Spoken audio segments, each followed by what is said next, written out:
Aujourd'hui, je vais vous parler d'un animé assez spécial pour moi. Un animé empli de mélancolie et de nostalgie.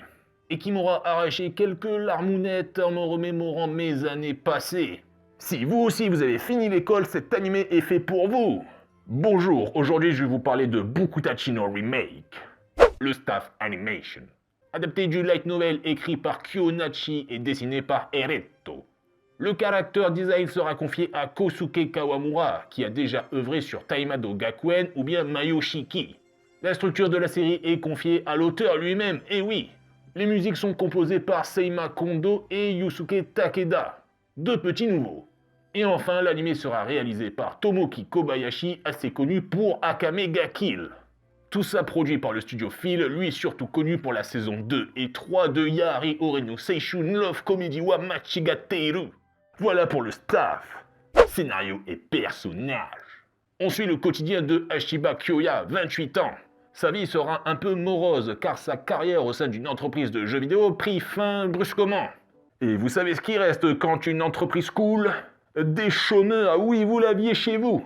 De plus, il sera envieux envers une génération nommée la génération des miracles. Non, de platine je veux dire. Un cercle de créateurs ayant percé dans le monde du jeu vidéo.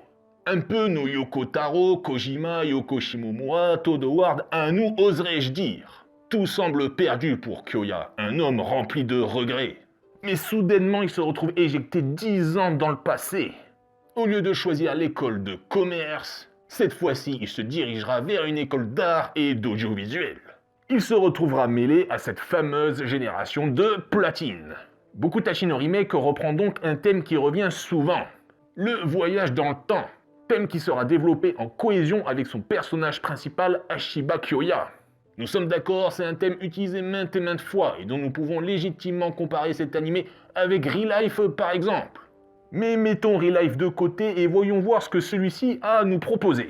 Qui parmi vous n'a pas rêvé une seule fois de revenir en arrière? Qui putain d'avoir cette chance inaccessible de changer un des choix que nous avions pu faire? Hashiba Kyoya prendra cette chance au sérieux pour refaire sa vie. Personnellement, je me suis identifié de suite à ce personnage. Ce ne sera pas un exemple de charisme. C'est un peu Monsieur Tout-le-Monde niveau physique. Il se retrouva confronté, comme la plupart, au choix d'orientation à la fin du lycée. Et c'est là que je me suis moi-même posé des questions. Et si j'avais opté pour quelque chose d'autre à ce moment-là de ma vie? Kyoya, lui, grâce à ce voyage dans le temps, le fera. Donc je me suis directement immergé dans cette nouvelle vie qui lui a été octroyée.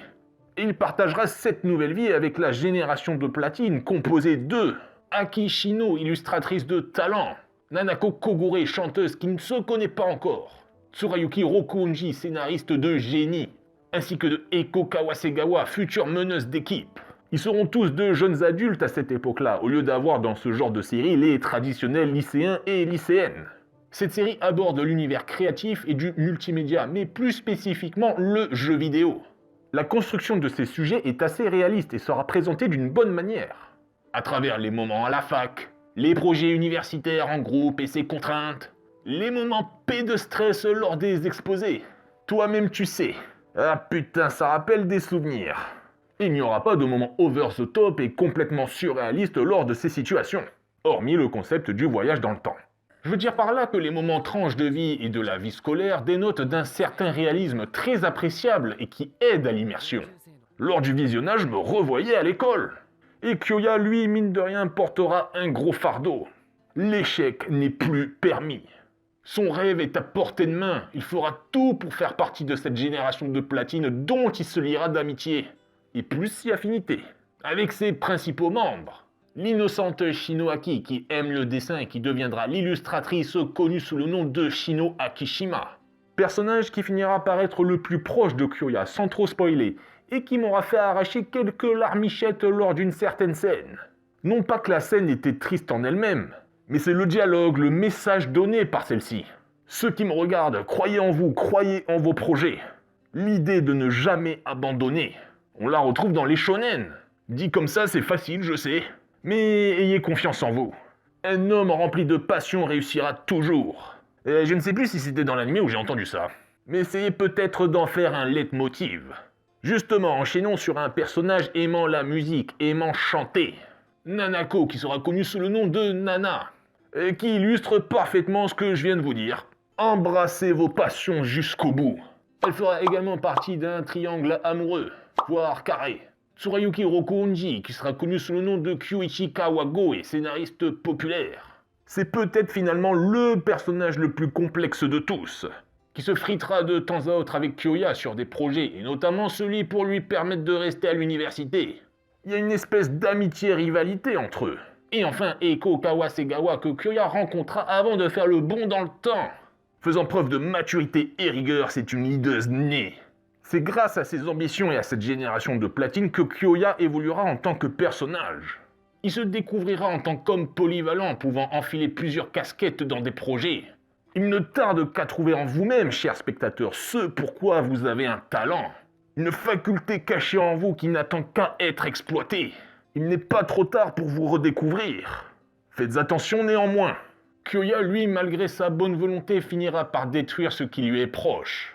Voir quelqu'un faire ce que vous n'arrivez pas à faire peut vous démotiver. Des fois, il faut faire des sacrifices pour réussir et ceux-ci peuvent être très lourds à porter. Tout ça pour une chose qu'on appelle... l'argent. La vie nous rattrape sur nos passions, révélant ainsi nos plus grandes faiblesses en tant qu'être humain. Il faut savoir faire des concessions, mais ce n'est pas tout le monde qui l'accepte. Le temps joue contre nous, et c'est peut-être le plus grand obstacle que vous devrez affronter.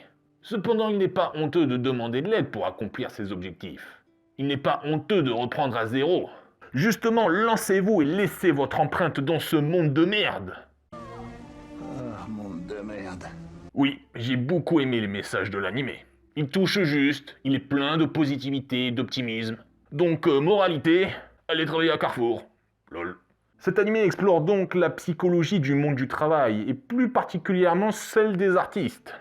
Les passages à vide, le manque d'inspiration, la confiance en soi et en son équipe, la réalisation de projets, la gestion du temps, etc., etc. Deux grosses situations mettront en exergue ce que je viens de citer. Le développement d'un jeu vidéo par la génération de platine, et une autre vers la fin. Cet animé sent le réalisme à plein nez et vous rappelle qu'il existe toujours des portes de sortie. Comme on dit, à chaque problème, sa solution. Oui, Bokutachi no Remake m'a beaucoup touché. Des messages forts, un peu d'espoir nous est donné sans pour autant être dans la surenchère. Vous serez forcément amené face à des murs à surmonter. Et vous verrez comment Kyoya fera face à ceci dans Bokutachi no Remake. Oh, et avant de passer à la partie animation, je voulais vous partager les propos inspirants de notre cher Alexandre Astier, qui pourra peut-être insuffler quelque chose en vous. Donc n'hésitez pas à aller la voir, je mettrai le lien en description. L'animation. Je ne vais pas m'étaler dessus. Pas forcément ouf de ce côté-là, et je trouve que ça manque un peu de character acting. Il y en a eu car le studio Phil possède des animateurs pour ce genre d'animation, mais j'en aurais aimé un peu plus. Comme Yari Oreno Seishun qui possédait beaucoup de scènes bien animées. Mais de façon globale, nous sommes sur un animé très plaisant à regarder, sans défaut notable dans l'animation. D'ailleurs, je trouve que ça manque un peu de folie dans la réalisation. Un peu trop terre à terre sur sa mise en scène. Manquant de scènes plus subtiles, de messages cachés directement dans cette mise en scène. Par exemple en référence avec le temps, en référence avec les humeurs des personnages. Après, le café est fait et nous sommes sur une réalisation tout à fait convenable portée par son scénario et ses personnages. Et je vais profiter de cette vidéo pour parler du studio World Anime Network, qui a l'air d'entretenir une relation assez étroite avec le studio Phil, car leur équipe intervient assez souvent sur leurs projets, pour de l'animation clé secondaire ou seconde quai animation. Leur rôle consiste surtout à corriger des dessins trop grossiers de certains éléments que l'animateur clé a eu du mal ou bien pas le temps nécessaire à dessiner. N'hésitez pas d'ailleurs à checker leur chaîne YouTube pour en apprendre plus sur l'univers de la japanimation. La musique. Idem, je ne vais pas m'étaler dessus, mais oui, les musiques s'intègrent bien dans l'anime, mais rien de vraiment notable. Sauf cette chanson interprétée par Nanako que vous avez peut-être reconnue chez vous.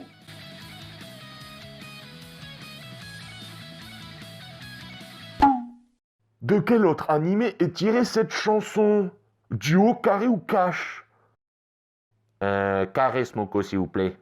Evangelion, Haruhi Suzumiya, Love Live ou Clannad? Haruhi Suzumiya. Oui, bien joué.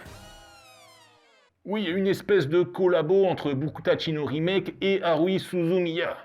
Et quand je vous parlais de mélancolie, c'est pas pour rien. L'opening également dans le ton pour ce type de série, rien d'extraordinaire. Et pareil pour l'ending. Le verdict. Un animé rempli de mélancolie et de nostalgie. De bons messages. Une réalisation convenue mais qui fonctionne. On se laisse porter simplement et efficacement par la série. J'espère que cette vidéo vous a plu.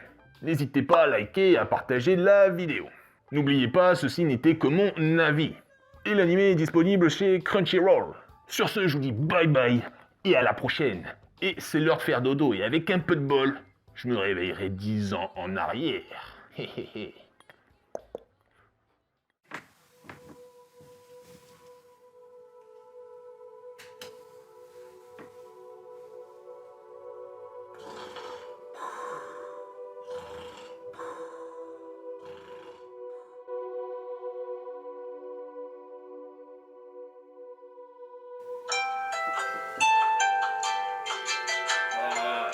Ta gueule, l'alarme!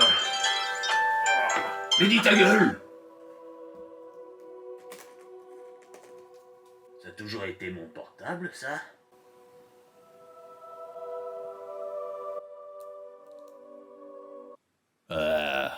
Monde de merde.